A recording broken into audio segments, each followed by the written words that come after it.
is the time. Our first speaker will now be Teresa Antony, and she's going to be speaking about antibody responses against chlamydia after immunization with genus-wide peptide vaccine development. Teresa.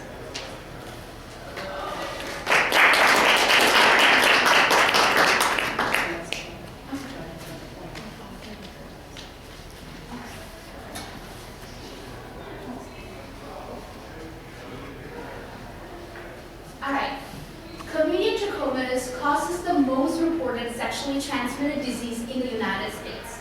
Prolonged exposure to chlamydia can cause many reproductive problems.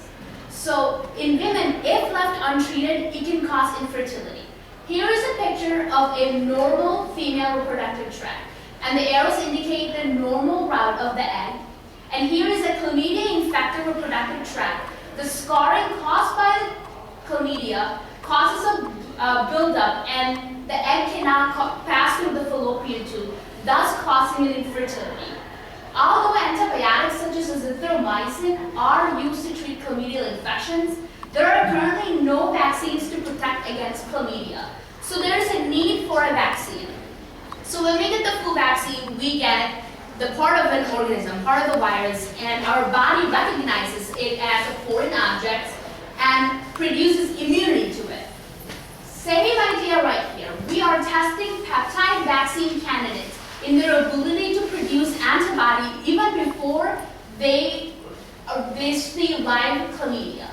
The peptides work as the foreign antigen because they mimic the carbohydrates on the chlamydia. And when mice get injected with these peptides, they recognize it as a foreign object and produce antibodies towards it. We want to see the strength of these antibodies. So we give mice 3 boosts of immunizations and different concentrations. So mice are divided into multiple groups, and each group will have multiple mice, and they receive a certain dosage of peptide. Our current dosages are 200 micrograms, 100, 40, 20, and 10. Blood is collected for serum before and after all immunizations. And we want to see, do these antibodies recognize the live chlamydia, and do they have peptide-specific immunity? To see if it recognizes the live chlamydia, we do immunostaining, and for peptide-specific, we do ELISAs. So what are we testing for? We're testing for peptide-specific antibody responses to multiple chlamydial species. C. trachomatis that affects human beings, Chlamydia abortus, muraderum, and Chlamydia pecorum affects cattle and other veterinary species. Chlamydia abortus and pecorum affects cattle, and if they have chlamydia, they have instantaneous abortion. So it is a huge loss for the cattle. So it is important to test all of these species. Also, we are testing for a dose-dependent response. Dose-dependent response means that we want to see if the 200 micrograms of peptide show a higher antibody response compared to the 10. So we want to see if the higher dose would show a higher response.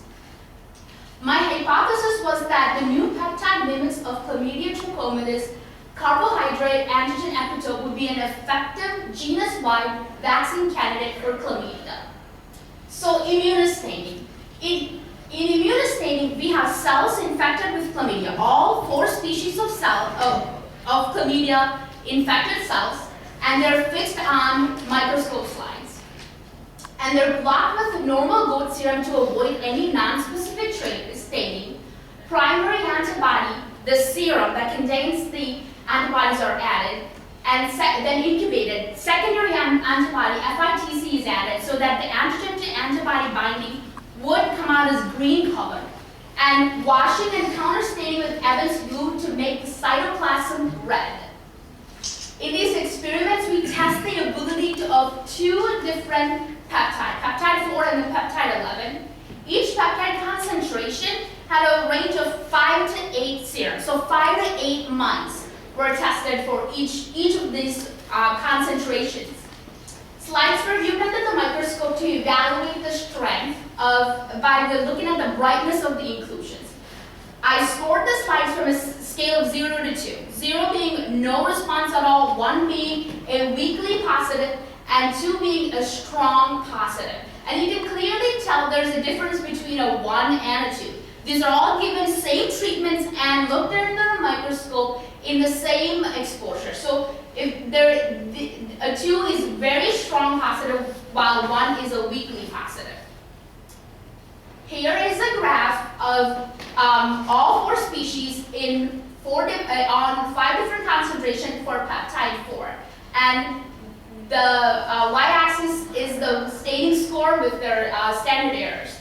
What I want you to notice is that C. muridarum here shows a dose-dependent response. So the higher the concentration, the higher the staining score. That means higher the antibody response. And peptide 11, we have the 4 species again. And here C. trachomatis shows a dose-dependent response. The higher the concentration, the higher the staining score. Here is a more quantitative way of looking at the data. So I looked at the percent positive, regardless of whether it showed a 1 or a 2. Regardless of whether it showed a 1 or 2, we know that it recognized chlamydia. So we wanted to see how many of them actually recognize chlamydia. So the percent positive, regardless of 1 or 2, and is looked at, and a majority of them recognizes chlamydia. That shows that these peptides are genus-wide, that all 4 species of chlamydia recognizes these peptides and produce antibodies. The second method of looking at the antibody response is ELISAs. And ELISAs are done in 96 well plates. The plates are coated with peptide antigen overnight, and the serum that contains the antibodies is added. Washing is done to get anything that is unbound, And step avidin is added, and then after that, substrates are added. Substrate shows that strep, the antigen and antibody binds, and strep avidin binds to that. Substrate gives it color. So the more antigen to antibody binding, there's more color. So the positive samples here suggest that there is more antigen to antibody binding compared to the less positive and the negatives. So here is a graph of a pre-bleed and a pre-challenge. The pre-bleeds have not received the peptide, so they do not have antibodies against chlamydia. And we look at ELISAs on a ELISA reader. So it looks for the OD, and higher the OD, higher the color. And higher the color and higher the OD means higher antigen to antibody binding. And these are the concentration from the most concentrated to the least concentrated. So the pre-challenge that has seen the peptide that has antibodies against chlamydia does have higher color compared to the pre-bleed. So this shows that there is a peptide-specific immunity towards chlamydia. And here are pictures of the same sample looked at through immunostaining. And there is a clear positive right here compared to the pre-bleed. So that shows that there is organism-specific immunity towards chlamydia because of these peptides. Summary. 1 or more peptides may serve as anti-chlamydial vaccine candidate for human beings and veterinary species. As expected, higher concentration of both peptide 4 and 11 induce greater immune responses in majority of the samples tested.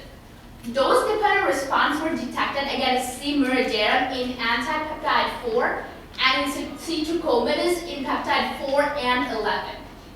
And the ELISAs thus far confirm the story that is painted through the immunostaining. And our results suggest that 1 or more peptides will induce immunity against other relevant chlamydial species. Future directions.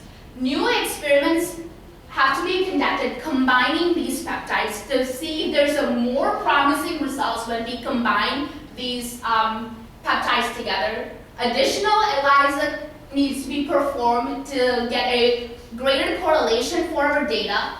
And also, these peptides shows that vaccines can be developed against chlamydia of all species. So we can develop vaccines that can treat both human beings and veterinary species. So that is awesome. That saves time and money. So I would Hudson for all the support and mentorship, and Mirabella for being so patient with me all the time, and all my lab members, Lindsay Reach, Tayson Lynn, Ingrid, Chris McFarlane. I would like to thank the undergraduate research for the undergraduate research grant, the Honors College, and my parents and my sister for their love and support.